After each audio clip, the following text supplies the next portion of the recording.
Bismillahirrahmanirrahim.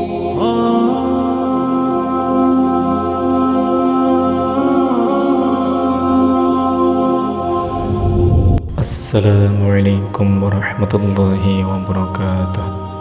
Segala puji kita panjatkan untuk Allah Subhanahu wa Ta'ala, Tuhan Maha Esa yang mana telah memberikan kita kesempatan untuk selalu menimba ilmu dimanapun dan kapanpun, baik dari sosial media atau kepada seorang guru secara langsung. Salawat serta salam tak lupa kita panjatkan juga untuk Nabi Muhammad sallallahu alaihi wasallam dengan mengucapkan kalimat Allahumma sholli ala sayyidina Muhammad. Pertama-tama saya ucapkan terima kasih kepada para penonton setia di channel YouTube ini. Saya berharap Allah Subhanahu wa Ta'ala selalu memberikan kita limpahan rezeki yang halal, berkah dan barakah, serta memberikan kita panjang umur dalam ketaatan serta sehat walafiat. Amin amin ya rabbal alamin. Sayyidah Aisyah radhiyallahu anha adalah istri ketika Nabi Muhammad sallallahu alaihi wasallam setelah Sayyidah Khadijah radhiyallahu anha dan Sayyidah Saudah binti Zam'ah. Ayahnya adalah Sayyidina Abu Bakar bin Quhafah, sementara ibunya Ummu Rumman. Ia dikenal sebagai orang yang cerdas, berwawasan luas, penuh cinta, dan banyak meriwayatkan hadis Nabi Muhammad SAW. Sayyidah Aisyah merupakan satu-satunya gadis yang dinikahi Nabi Muhammad SAW.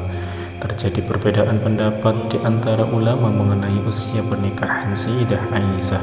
Ada yang berpendapat usianya 6 atau 7 tahun ketika dinikahi dan 9 tahun saat diajak Nabi untuk berumah tangga. Pendapat lain yang didasarkan pada riwayat Abdurrahman bin Abu Abi Zanad dan Ibnu Hajar al-Asqalani menyebutkan bahwa usia Sayyidah Aisyah ketika berumah tangga adalah 19 tahun atau 20 tahun. Sayyidah Aisyah pernah menjadi korban hoax. Ia difitnah telah melakukan perselingkuhan dengan Sofyan ibni Mut'hal. Kabar yang tidak benar itu cukup mengganggu rumah tangga Nabi Muhammad SAW dan Sayyidah Aisyah. Kemudian Allah Subhanahu wa Ta'ala membela Sayyidah Aisyah dan meluruskan berita tersebut dengan menurunkan Quran surat An-Nur ayat 11-21. Barangkali ini merupakan salah satu kisah paling masyhur terkait dengan Sayyidah Aisyah. Selain apa yang disampaikan di atas, ada beberapa hal tentang Sayyidah Aisyah yang jarang atau tidak diketahui banyak orang. Yang pertama, julukan, nama panggilan dan nama lain. Sayyidah Aisyah memiliki perangai yang sangat baik, berkulit putih, berparas elok, dan memiliki pipi kemerah-merahan. Karena itu Nabi Muhammad SAW menjulukinya dengan Al-Humairah. Selain julukan, Sayyidah Aisyah juga memiliki nama panggilan dan nama lain. Dikisahkan bahwa suatu ketika Sayyidah Aisyah meminta Nabi Muhammad SAW untuk membuatkan nama panggilan untuknya. Dia ingin seperti teman-temannya yang memiliki nama panggilan. Nama panggilan yang dimaksud di sini adalah nama panggilan dengan menggunakan nama salah satu anak, biasanya anak pertama. Nabi lantas memberi nama panggilan istrinya itu dengan anak laki-lakinya, Abdullah bin Zubair. Ada kisah tersendiri mengenai hal ini. Jadi pada saat Abdullah bin Zubair lahir, Sayyidah Aisyah membawanya kepada Nabi Muhammad SAW. Beliau kemudian memberikan ludahnya di bibir Abdullah, dan itu merupakan sesuatu yang pertama kali masuk ke dalam perutnya.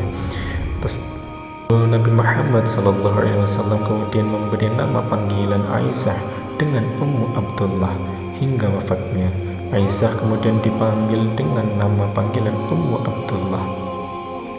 Sayyidah Aisyah juga memiliki nama lain, yaitu Muwafaqah atau wanita yang diberi petunjuk. Hal ini sesuai dengan hadis riwayat At-Tirmidzi di kitab Asy-Syamil. Kemudian yang kedua, dinikahi Nabi karena perintah Allah Subhanahu wa Ta'ala.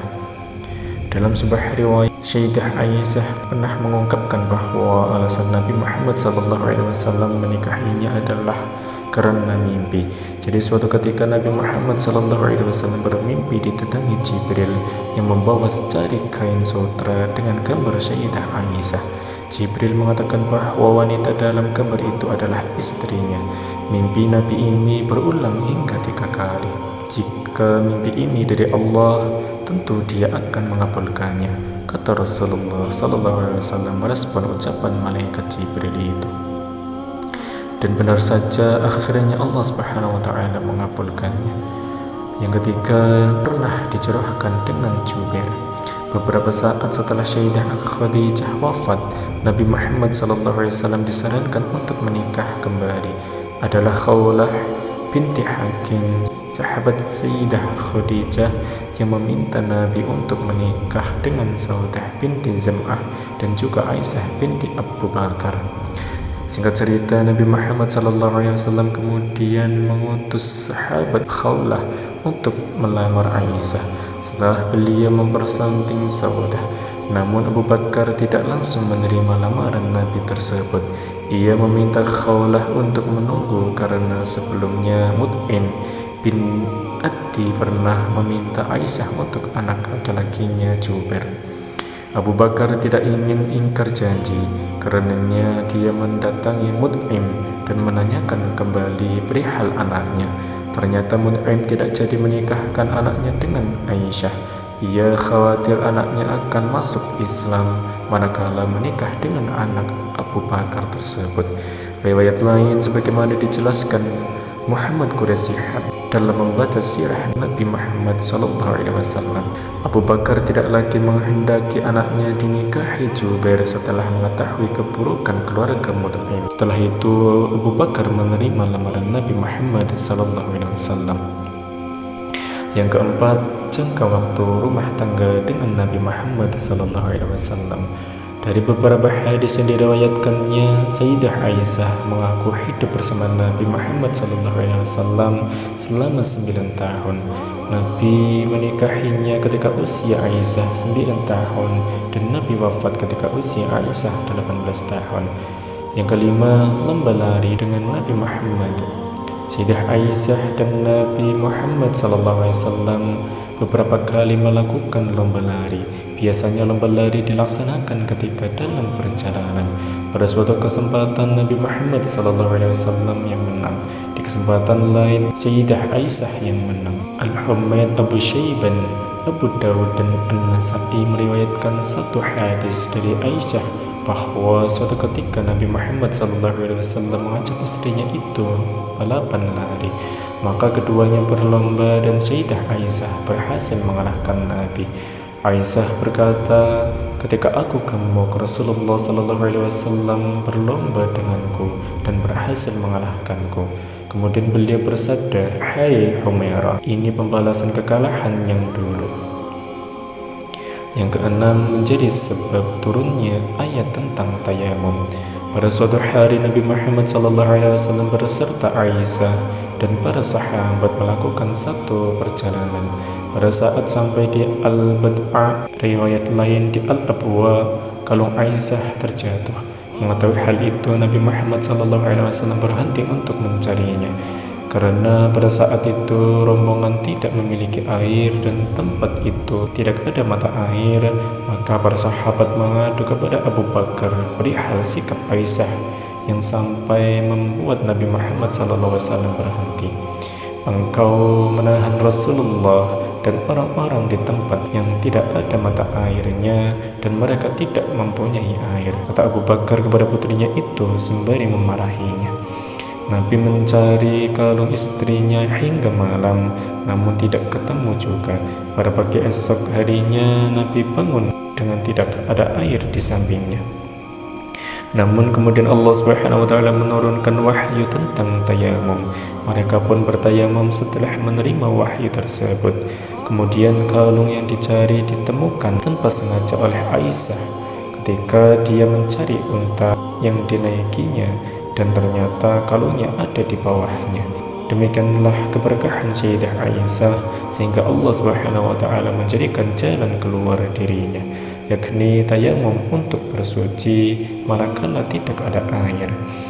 Yang ketujuh, meriwayatkan 2210 hadis. Sayyidah Aisyah adalah orang yang sangat cerdas, berwawasan luas dan memiliki ingatan yang kuat. Atas semua itu, maka tidak heran jika ia meriwayatkan ribuan hadis Nabi Muhammad SAW. Hadis sanad yang dimiliki Aisyah adalah 2210 hadis. Bukhari dan Muslim sepakat terhadap 174 hadis dari riwayatnya. Bukhari sendiri meriwayatkan 54 hadis dari Aisyah, sementara Muslim 68 hadis. Aisyah dikenal sebagai orang yang otoritatif dalam hal keagamaan. Makanya Sayyidah Aisyah bertugas memberi fatwa pada masa kekhalifahan Abu Bakar, Umar bin Khattab, Uthman bin Affan, dan seterusnya hingga ia wafat. Sayyidah Aisyah wafat pada malam Selasa 17 Ramadan tahun 58 Hijriah. Riwayat lain 57 Hijriah dalam usia 63 tahun, riwayat lain 66 atau 70 tahun. Abu Hurairah adalah sahabat yang ditugasi untuk memimpin sholat jenazah Sayyidah Aisyah.